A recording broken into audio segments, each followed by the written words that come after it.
सतवा बाबा जगत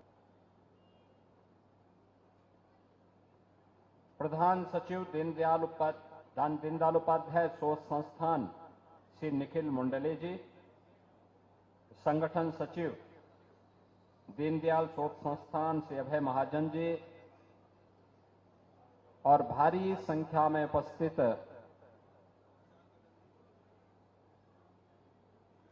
परमानंद आश्रम पद्धति विद्यालय जिनेवा के इस प्रांगण में उपस्थित सभी मेरे उपस्थित बहनों और भाइयों,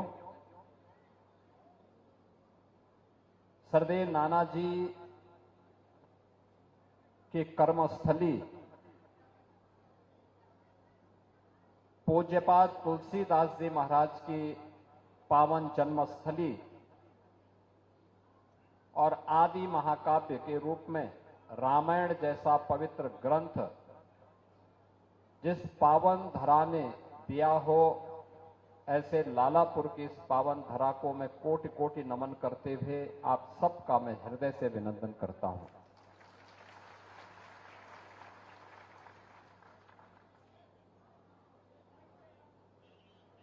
चित्रकूट की महिमा तो वेदों ने, पुराणों ने, हमारे शास्त्रों ने गाई है। और चित्रकूट को जब मैं देखता हूं,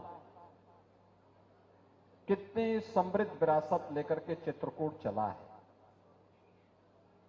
भगवान राम 14 वर्ष के वनवास के लिए गए तो उन्हें आश्रय कहां लेना है, तो ऋषि मुनियों ने किसी एक स्थल के बारे में उन्हें आगे का मार्ग प्रशस्त करने के लिए कहा।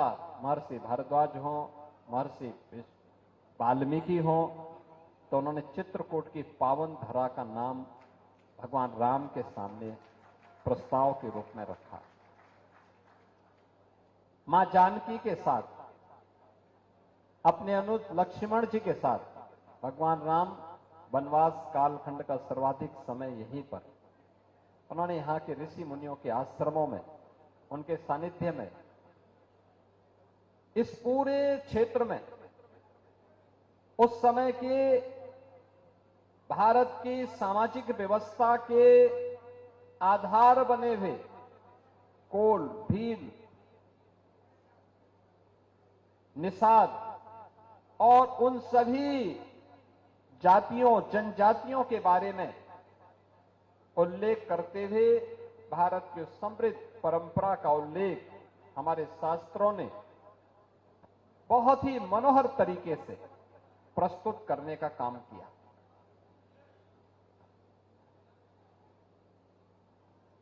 ये मेरा सौभाग्य है कि आज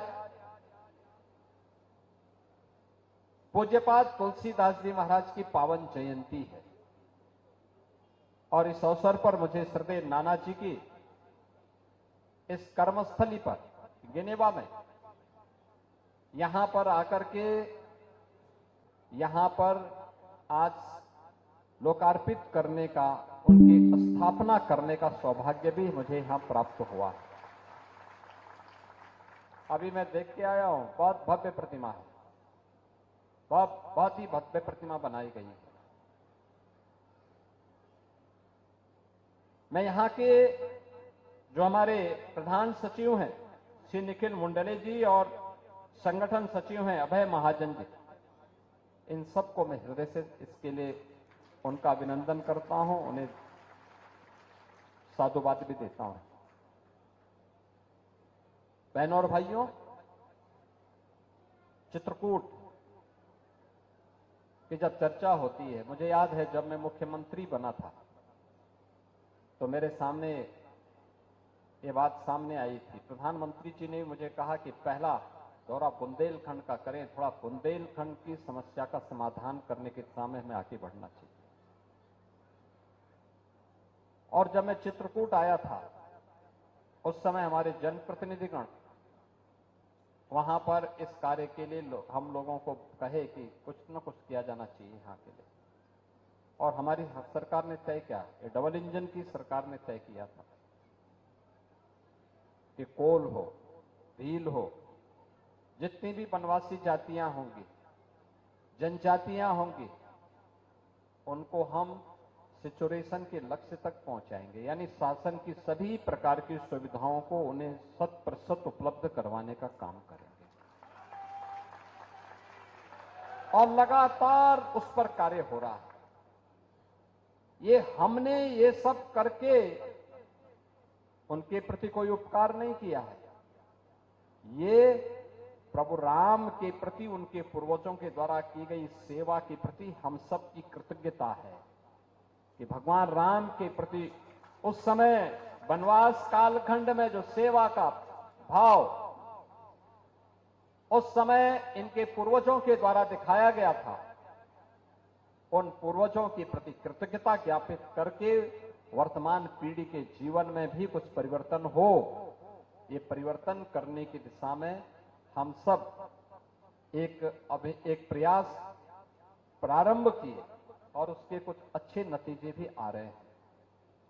और आज जब यहां पे पूज्य मुरारी बापू की पावन कथा तुलसी जयंती के अवसर पर यहां पे राजापुर में पूज्य बापू ने जब आयोजित करने का निर्णय लिया, तो ये मेरे मन में भी था कि राजापुर में, लालापुर तो कई बार आया, लेकिन राजापुर भी आना है और राजापुर में भी आकर के कुछ किया जाना चाहिए। और इसीलिए हम लोगों ने तय किया कि यमुना मैया यहां से बहती है, यमुना मैया पर राजापुर में तब भी देखो, तब भी तुलसीदास जी के जीवन में यमुना मैया की बड़ी कृपा रही है और आज भी इस पूरे क्षेत्र के लिए वह एक जीवनदायिनी नदी है। तो वहां पे एक रिवर फ्रंट बन जाए तो उसको लेकर के आज इसीलिए जल शक्ति मंत्री को लेकर भी आए हम लोग। हमारे कृषि और कृषि शिक्षा के हमारे जो मंत्री हैं शाही जी को भी लेके आए हैं, कृषि विज्ञान केंद्र के माध्यम से। शाही जी मेहनत करते हैं, दलहन, तिलहन, मकई, यानी इन सब का दायरा बढ़ा है। किसानों की आमदनी में कई गुना वृद्धि करने का काम हुआ है। प्रधानमंत्री मोदी जी के नेतृत्व में पूरे देश के अंदर जीवन के प्रत्येक क्षेत्र में भारत ने एक नई प्रगति प्रारंभ की। याद करिए 2014 के पहले सॉइल हेल्थ कार्ड क्या होता है, इसकी जानकारी सामान्य लोगों को नहीं होती थी। प्रधानमंत्री जी ने वादे कर दिया कि सबका हम सॉइल हेल्थ करो, सभी मिट्टी की जितनी भी माटी होगी, हर खेत की मिट्टी का सॉइल हेल्थ का चेकअप कराएंगे। आप सोचो, हम अपना ब्लड प्रेशर नपवाते हैं, शुगर नपवाते हैं, मौसम चेंज होता है, थोड़ा सा फीवर की स्थिति होती है, हरारत होती है, हम अपना टेम्परेचर नपवाते हैं। लेकिन जो धरती माता हमारा पेट भरने के लिए अन्न पैदा करती है, उसके स्वास्थ्य की कभी हमने चिंता नहीं की। पहली बार हुआ, प्रधानमंत्री मोदी जी ने व्यापक पैमाने पे पूरे देश के अंदर सॉइल हेल्थ कार्ड जारी किया। सॉइल हेल्थ के लिए एक बड़े प्रयास प्रारंभ हुए और सॉइल हेल्थ के इन कार्यक्रमों के माध्यम से लोगों के जीवन में व्यापक परिवर्तन का कार्य हुआ। कृषि बीमा की योजना लागू की गई, प्रधानमंत्री कृषि सिंचाई की योजना लागू की गई। बुंदेलखंड में भी 1 दर्जन से अधिक सिंचाई की योजनाओं को आगे बढ़ाने का काम किया गया। परिणाम हुआ, सिंचाई का दायरा बढ़ा। जहां एक फसल होती थी वहां 3-3 फसल लोग ले रहे हैं। वैज्ञानिक पद्धति से खेती करने के तौर तरीके बताए गए, परिणाम सामने आने लग गए। किसान की आमदनी बढ़ोतरी हुई और यहां पर जो निराश्रित गोवंश की समस्या थी, उस समस्या के लिए हम लोगों ने निराश्रित गो आश्रय स्थल देकर के भी किसानों को, हर किसान को कहा गया कि भाई निराश्रित गो आश्रय स्थल पर गाय हम रखेंगे। एक गाय का प्रतिदिन का खर्चा हम 50 रुपए तय किया, 1500 रुपए हम लोगों ने तय किया कि 1500 रुपए हम उसको महीने का उपलब्ध करवाएंगे और एक गाय की सेवा के माध्यम से गौरक्षा का दायित्व निर्वहन करेंगे। यानी ये सभी कार्य व्यवस्थित तरीके से आगे बढ़ाने का कार्य प्रारंभ हुआ और परिणाम आज हम सबके सामने आ गया है। कैसे परिवर्तन किया जाता है, ये परिवर्तन कैसे होता है? बुंदेलखंड में पहले जोड़ने के लिए कोई अच्छा मार्ग नहीं था। आज बुंदेलखंड एक्सप्रेसवे है। बुंदेलखंड एक्सप्रेसवे सीधे दिल्ली से जोड़ता है। अब राम वन गमन पथ बन रहा है। ये सभी मार्ग जोड़ रहे हैं। एक तरफ भक्ति के प्रति आस्था, चित्रकूट के अंदर आप देखते होंगे, चित्रकूट व्यापक परिवर्तन का आधार बना। चित्रकूट अब दर्शनीय हुआ है। लोगों को लगता है हाँ, ये काम बहुत पहले होना चाहिए था। रोपवे बन गया। कामतगिरी की परिक्रमा को और पवित्र बनाने का कार्य हो रहा है। स्वच्छता के कार्यक्रम को और अभियान के साथ आगे बढ़ाने का काम हो रहा है। पावन मंदाकिनी नदी की शुद्धता और उसकी अविरलता को लेकर के भी एक बड़े कार्यक्रम को आगे बढ़ाने का काम हो रहा है। वहीं वहां पर स्थित आश्रमों की सुंदरीकरण, कुंडोद्धार पौराणिक काल से। आप सोचो, सीता मैया को उस समय मानुसैया ने क्या दिव्य रत्न उपलब्ध करवाए थे। वनवास कालखंड में उनके सामने कोई संकट न खड़ा हो। ये चित्रकूट की धरती है। चित्रकूट की धरती में सब संभव हो पाया था। और आज उसी अभियान को आगे बढ़ाने के क्रम में याद करिए, जब 1990 में यहां पर सरदेव नानाजी देशमुख आए थे, उस समय क्या स्थिति रही होगी? उस समय कैसी स्थिति रही होगी? नानाजी देशमुख के बारे में कहा जाता है कि वे एक व्यवहारिक दृष्टिकोण रखते थे और स्थानीय समस्याओं का समाधान, स्थानीय मुद्दों को लेकर के उसकी समस्या का समाधान का मार्ग उनके द्वारा प्रशस्त किया जाता था। किस रूप में? क्योंकि सरदेव नानाजी, देखो पूज्य मुरारी बापू जी आ गए हैं मंच पर। पूज्य मुरारी बापू का अभिनंदन करें एक बार जोरदार करतल ध्वनि से। जय श्री राम, जय जय श्री राम।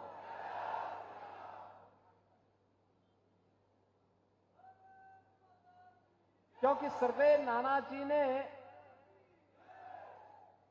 नानाजी ने अपने प्रचारक के काल कार्यक्रम की शुरुआत गोरखपुर से ही की थी। गोरखपुर में रह करके उन्होंने एक लंबे समय तक गोरखपुर में राष्ट्रीय स्वयंसेवक संघ के प्रचारक के रूप में राष्ट्र निर्माण के उस कार्यक्रम को आगे बढ़ाया था। और सरदेव नानाजी की स्मृति वहां पर आज भी है। देश का पहला सरस्वती शिशु मंदिर गोरखपुर में स्थित है। गोरखपुर में वो बीज रोपा गया था। आज देश और दुनिया में लाखों की संख्या में ऐसे संस्थान सनातन धर्म और भारत के मूल्यों और आदर्शों को संरक्षित करते हुए आगे बढ़ाने का काम कर रहे हैं। उसे एक नई प्रेरणा का केंद्र बने हुए हैं। मैं अभिनंदन करूंगा यहां पर सत्य अनुसैया देवी के स्थल के पूज्य महाराज जी की प्रेरणा से, जब यहां पर 1990 में इस कृषि विज्ञान केंद्र की नींव को आगे बढ़ाने के लिए सरदेव नानाजी यहां आए थे। उस समय यहां जो वीरानी थी, अपनी साधना से और साधना से प्राप्त सिद्धि के माध्यम से उन्होंने इसे एक नई प्रेरणा स्थली के रूप में बनाया। अपने लिए तो हर व्यक्ति जीता है, समाज के वंचित तबके के लिए, वंचित तबके के लिए जीने वाले लोग बिरले ही होते हैं। याद करिए ना, जिन लोगों ने भगवान राम का वनवास कालखंड में सहयोग किया था, अगर हम आज उनको उपेक्षित करते हैं तो भगवान राम के प्रति ये हमारी श्रद्धा नहीं, भगवान राम का आशीर्वाद कभी नहीं मिल सकता। फिर हमें भगवान राम का आशीर्वाद हमें तभी मिलेगा जब उनके प्रति हम अनुराग रखेंगे, उनके प्रति हम सम्मान का भाव रखेंगे, उनको हम अब गले से लगाएंगे, उनके उत्थान के लिए कुछ कर पाएंगे। और परमानंद आश्रम का ये आश्रम पद्धति का विद्यालय इस स्थान पर उसी बात की प्रेरणा प्रदान कर रहा है।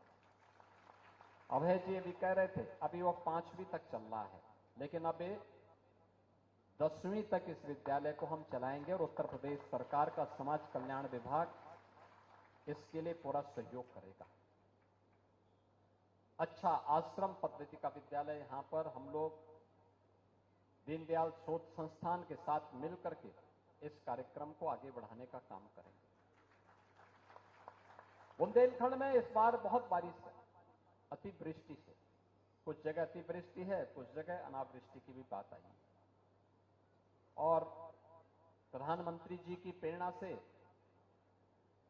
केंद्रीय कृषि मंत्री जी ने, कल ही हमारे कृषि मंत्री सूर्य प्रताप शाही जी दिल्ली से ही आए हैं, उन्होंने कल बातचीत की है। जिन्होंने कृषि विज्ञान केंद्र, जिन्होंने प्रधानमंत्री कृषि बीमा योजना में अभी तक अपना रजिस्ट्रेशन नहीं करवाया है, वे 15 अगस्त तक हर हाल में कर लें, जिससे उन्हें अपने इस कोई भी फसल, किसी भी प्रकार की फसल का नुकसान हुआ होगा तो उनको उसका लाभ प्राप्त हो सकता है। अतिवृष्टि से, अनावृष्टि से जो भी होगा उसके माध्यम से मिलेगा। बाकी सरकार तो आपको सहयोग करने के लिए तत्पर है ही। इस बार हमारे बुंदेलखंड के लोगों ने मूंगफली और मूंग की अच्छी फसल ली है। हमने क्रय केंद्र भी स्थापित किए, अच्छी फसल ली। अब बुंदेलखंड दौड़ रहा है, समृद्धि के एक नए मार्ग पर आगे बढ़ रहा है, एक नए मार्ग को प्रशस्त कर रहा है। डिफेंस कॉरिडोर भी यहां बन रहा है। मैं बोलता था ना, अगर कभी पाकिस्तान ने दुस्साहस किया तो बुंदेलखंड में बनी हुई तोप उसका ऐसा छक्का छुड़ाएगी कि पाकिस्तान को फिर नाक रगड़ने के लिए मजबूर होना पड़ेगा। और इस बार ब्रह्मोस मिसाइल ने पाकिस्तान की कमर ऐसे तोड़ दी कि वह टूटी हुई कमर से जाकर के दुनिया के अंदर चिल्लाता रहा, कोई उसकी मदद करने को तैयार नहीं हुआ। डिफेंस कॉरिडोर का यही लाभ है। चित्रकूट में भी हम विकसित करने जा रहे हैं। भगवान राम ने यहीं पर धनुष का संधान करके राक्षसों के वध को संकल्प करने के लिए, दंडकावरण के लिए जब उन्होंने यहां से प्रस्थान किया था तो यही उन्होंने संकल्प भी लिया था, इस धरती को राक्षसों से विहीन करूंगा। तैयार हो रहा है। भारत के दुश्मनों को निपटाने का काम बुंदेलखंड के अंदर बन रहे हमारे दोनों डिफेंस कॉरिडोर। यहां की युवा शक्ति उस अभियान के साथ जुड़ करके देश की सुरक्षा के लिए मजबूत दीवार खड़ी करेंगे। बहनों और भाइयों, कनेक्टिविटी के लिए भी यहां पर अच्छे सड़क बने, अच्छा कार्य हो, इसके लिए भी हम लोग आए हैं। सड़क के प्रस्ताव उन्होंने दिए हैं हमारे अभय जी ने, तो सड़क तो हम ऐसे भी बनाना चाहते हैं जो सिंगल लेन, जहां कोई कनेक्टिविटी नहीं वहां सिंगल लेन की जगह है तो 5 मीटर, 7 मीटर, 10 मीटर तक की सड़क हम लोग बना रहे हैं। बाईपास बना रहे हैं। जहां पे भीड़ भाड़ ज्यादा है या कोई औद्योगिक क्षेत्र है वहां पे 2 लेन और 4 लेन की सड़कें बना रहे हैं। विकास भी होगा, विरासत का संरक्षण भी होगा, पूज्य संतों का सम्मान भी होगा। पूज्य संतों का सम्मान ही विरासत का सम्मान है और संरक्षण का दायित्व वे स्वयं निभा रहे हैं। और सरकार उन आश्रमों के लिए कुछ योगदान देकर के उस विरासत के संरक्षण के अपने दायित्व का निर्वहन करने के लिए आगे आ रही है। ये सभी काम होंगे। लालापुर में आपने देखा होगा, राजापुर में भी कार्य होने जा रहा है। कुछ कार्य हुआ है, कुछ कार्य आने वाले समय में और होंगे।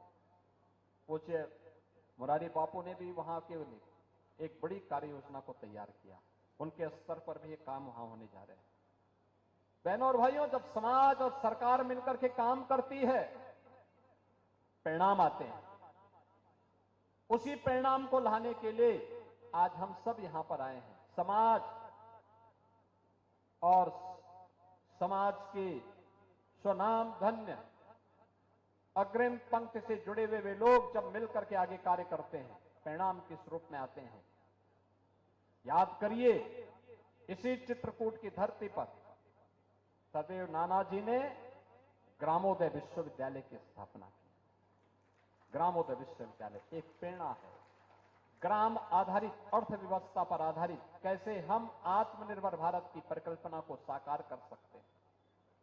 आदरणीय प्रधानमंत्री जी भी इस बात को कहते हैं, 2047 में भारत दुनिया की सबसे बड़ी ताकत बने।